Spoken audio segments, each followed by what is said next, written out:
Փարիզի կենտրոնում Հոյդա բյուրոյի նախաձեռնությամբ հոգևոր պետական քաղաքական գործիչներն ու կուսակցականները մասնակցել են հայ դատի համար կազմակերպված դրամահավաք ճաշկերույթին։ Հոյդա բյուրոյի ներկայացուցիչ Հրանտ Մարգարյանը խոսել է հայ դատի հանձնախմբերի կատարած աշխատանքների մասին։ Հայ դատով զբաղվող կազմակերպություններն ու անհատները շատ չեն, այլապես կլիներ մրցակցություն, արդյունքներն էր ավելի տեսանելի։ Մենք դիմանալու եւ զարգանալու համար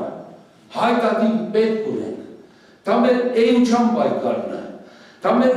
այսօրվա անվտանգ գոյության պայքարն է։ Դա Հայաստանի Հանրապետության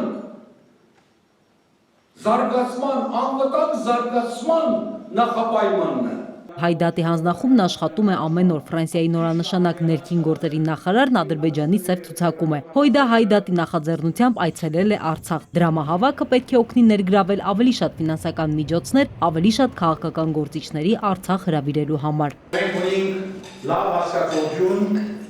թե Հայաստանի Ադրբեջան եւ թե Արցախի իշխանություններուն հետ ինչ վերաբերյալ Հայաստանի առաջնահերթություններուն Ազատին աշխարհի եւ ազատին քաղաքականության մասններ։ Արցախին կոչման իրավունքի շեշտատում եւ անկախության ճանաչում։ Դեռ հնարավորություն կա ուղղակի անկախության ճանաչման այդ ուղղությամբ աշխատանքի, բայց ամենուրեք կշեշտատվի Արցախին կոչման իրավունքի շեշտատումը օրինական, քաղաքական եւ այլ երեսներով։ Արտգործնախարար Էդվարդ Նալբանդյանը հիշեցրեց 10 տարի առաջ նույն Փարիզում կայացած Պրո-Արմենիա խորագրով համաժողովը։ Դրանից հետո արձանագրված ձեռքբերումները շատ են։ Ոչ բոլոր ժողովուրդները այսօր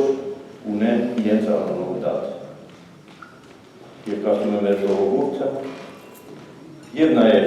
հայ դատի հետևորդները երազում են, որ մի օր հայ դատի գլխավոր հարցերը լուծված կլինեն։ Դրամահավաք ճաշի ընթացքում պարբերաբար հայտնվում էին այն նվիրատվությունները, որոնք կատարվում էին դահլիճում։ Հայ դատի աշխատանքներին ուղղվել են $1000-ից ու եվրոյից մինչև մի քանի տասնյակ հազարանոց նվիրատվություններ։ Մանուել Իլիցյան, ժամը լրատվական։